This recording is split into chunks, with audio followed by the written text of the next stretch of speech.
नमस्कार दोस्तों, एक बार फिर से आपका स्वागत है हमारे YouTube चैनल एनसी कैंपस में। दोस्तों, आज हम लोग 3 जून के कुछ महत्वपूर्ण प्रश्नों पर चर्चा करेंगे। तो आइए देखते हैं आज के क्या महत्वपूर्ण प्रश्न। पहला प्रश्न है, केंद्रीय मंत्रिमंडल ने हाल ही में भारत और किस देश के बीच सतत शहरी विकास के क्षेत्र में सहयोग समझौते को मंजूरी दी है? ऑप्शन ए है नेपाल, ऑप्शन बी है चीन, ऑप्शन सी है रूस, ऑप्शन डी है जापान। इसका सही जवाब होगा ऑप्शन डी, जापान।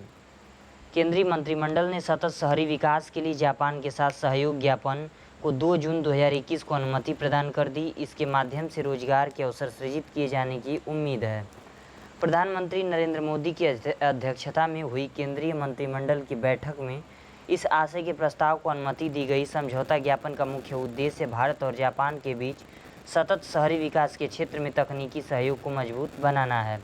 बढ़ते हैं अगले प्रश्न की तरफ। अगला प्रश्न है, केंद्रीय मंत्रिमंडल ने टिकाऊ शहरी विकास के क्षेत्र में सहयोग के लिए भारत और किस देश के बीच समझौता ज्ञापन को हाल ही में मंजूरी प्रदान कर दी?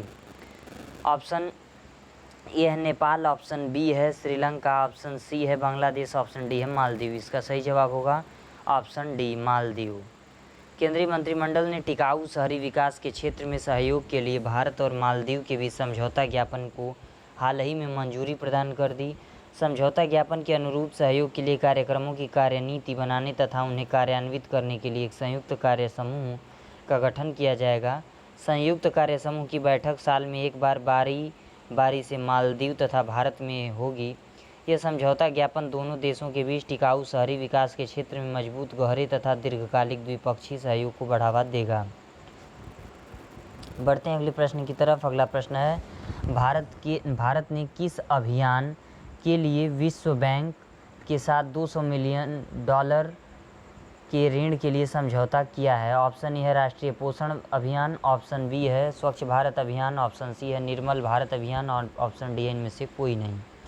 इसका सही जवाब होगा ऑप्शन ए, राष्ट्रीय पोषण अभियान। भारत ने राष्ट्रीय पोषण अभियान के लिए विश्व बैंक के साथ $200 मिलियन के ऋण के लिए समझौता किया है। राष्ट्रीय पोषण अभियान के माध्यम से कुपोषण से निपटने के लिए विभिन्न मंत्रालयों में चल रहे विविध कार्यक्रमों एवं योजनाओं में समन्वय स्थापित करने के साथ ही उनके लिए लक्ष्य निर्धारण में मदद मिलेगी। राष्ट्रीय पोषण अभियान का लक्ष्य बौनापन, अल्पपोषण, रक्ताल्पता, छोटे बच्चों, महिलाओं एवं किशोरियों में को कम करना तथा प्रतिवर्ष अल्प वजनी बच्चों में 2% की कमी लाना है। बढ़ते हैं अगले प्रश्न की तरफ। अगला प्रश्न है, भारत के राष्ट्रीय सुरक्षा सलाहकार ने हाल ही में किस भारतीय तटरक्षक जहाज को संचालित किया, जो 105 मीटर अपतटीय गश्ती जहाज की श्रृंखला में तीसरा है? ऑप्शन ए है वज्र, ऑप्शन बी है सजग, ऑप्शन सी है सुजीत, ऑप्शन डी है जगुआर। इसका सही जवाब होगा ऑप्शन बी, सजग। भारत के राष्ट्रीय सुरक्षा सलाहकार एनएसए ने 29 मई 2021 को भारतीय तटरक्षक आईसीजी जहाज सजग को संचालित किया, जो 105 मीटर अपतटीय गश्ती जहाज़ों ओपीवी की श्रृंखला में तीसरा है।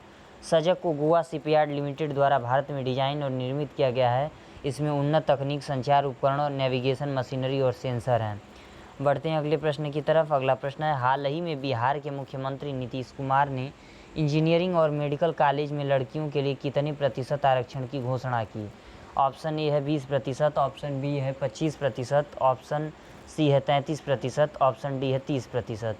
इसका सही जवाब होगा ऑप्शन सी, 33%।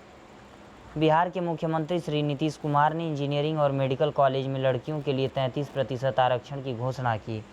गौरतलब है कि राज्य सरकार के अनुसार इस कदम से इंजीनियरिंग और मेडिकल क्षेत्र में लड़कियों की संख्या में वृद्धि होगी और उन्हें इस क्षेत्र में प्रवेश करने के लिए प्रोत्साहन मिलेगा।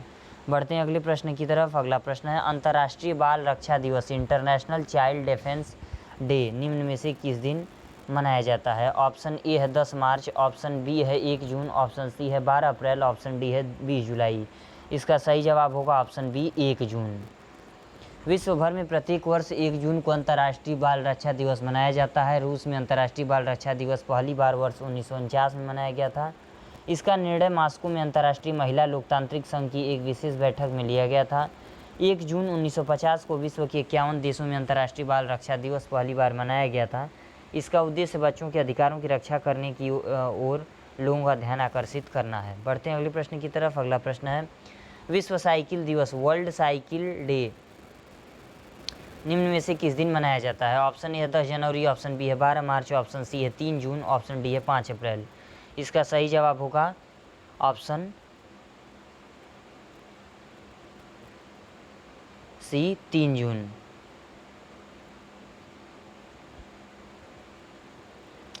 प्रतिवर्ष 3 जून को पूरे विश्व में विश्व साइकिल दिवस मनाया जाता है। इसका उद्देश्य लोगों को यह समझाना है कि साइकिल शारीरिक स्वास्थ्य के लिए तो बेहतर है ही, पर्यावरण और अर्थव्यवस्था के लिए भी अनुकूल है।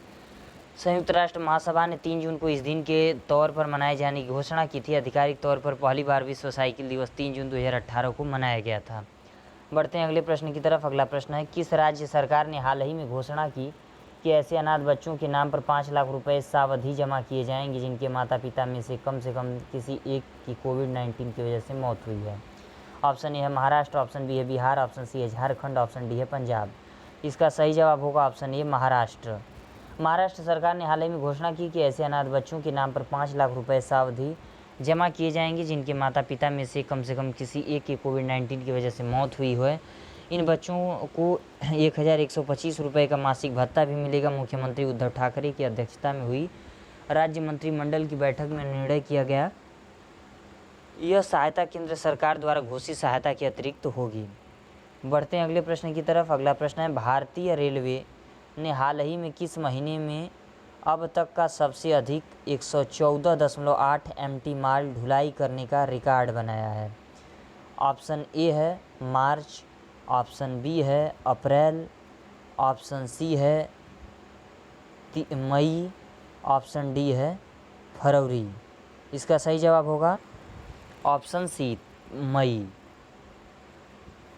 भारतीय रेलवे ने हाल ही में वर्ष 2021 के मई महीने में अब तक का सबसे अधिक 114.8 MT माल ढुलाई करने का रिकॉर्ड बनाया है। मई 2021 के लिए लोडिंग मई 2019 के सबसे अधिक 104.6 MT लोडिंग की तुलना में 9.7% अधिक रही है। बढ़ते हैं अगले प्रश्न की तरफ। अगला प्रश्न है, ICC ने हाल ही में घोषणा की है कि 50 ओवरों के वर्ल्ड कप में कितनी टीमें खेलेंगी? ऑप्शन ए है 7 टीमें, ऑप्शन बी है 10 टीमें, ऑप्शन सी है 14 टीमें, ऑप्शन डी है 18 टीमें। इसका सही जवाब होगा ऑप्शन सी 14 टीमें।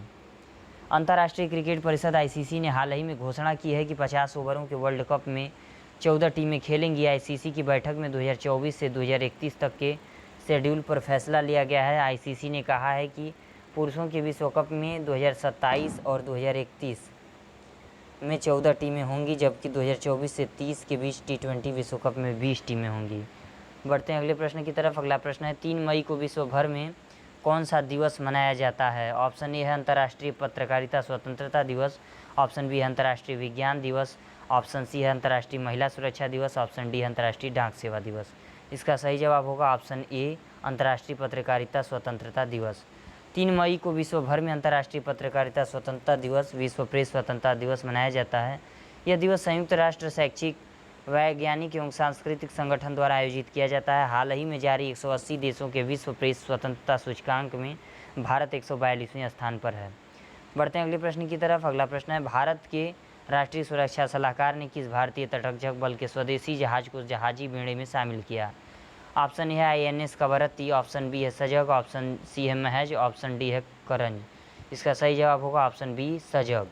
बढ़ते हैं अगले प्रश्न की तरफ। अगला प्रश्न है, भारतीय उद्योग परिसंघ ने किस कंपनी के CEO और प्रबंध निदेशक TV नरेंद्रन को नए अध्यक्ष नियुक्त किया है? ऑप्शन ए है गूगल, ऑप्शन बी है फेसबुक, ऑप्शन सी है टाटा स्टील, ऑप्शन डी है ब्रिटेनिया। इसका सही जवाब होगा ऑप्शन सी टाटा स्टील। भारतीय उद्योग परिसंघ ने हाल ही में टाटा स्टील कंपनी के CEO और प्रबंध निदेशक TV नरेंद्रन को 2021-22 के लिए नए अध्यक्ष नियुक्त किया है। वे कोटक महिंद्रा बैंक के CEO और प्रबंध निदेशक उदय कोटक की जगह स्थान ग्रहण करेंगे। बढ़ते हैं अगले प्रश्न की तरफ। अगला प्रश्न है, इनमें से किस वाइस एडमिरल ने हाल ही में नौसेना स्टाफ के उप प्रमुख के रूप में कार्यभार संभाला है? ऑप्शन ए है रणजीत सिंह, ऑप्शन बी है संजीत कुमार, ऑप्शन सी है रवनीत सिंह, ऑप्शन डी है MS पवार। इसका सही जवाब होगा option C Ravneet Singh. MS Pawar की जगह हाल ही में वाइस एडमिरल रवनीत सिंह ने हाल ही में नौसेना स्टाफ के उप प्रमुख के रूप में कार्यभार संभाला है। रवनीत सिंह को 1983 में भारतीय नौसेना में कमीशन किए गए और वे एविएशन में विशेषज्ञ हैं। बढ़ते हैं अगले प्रश्न की तरफ। अगला प्रश्न है,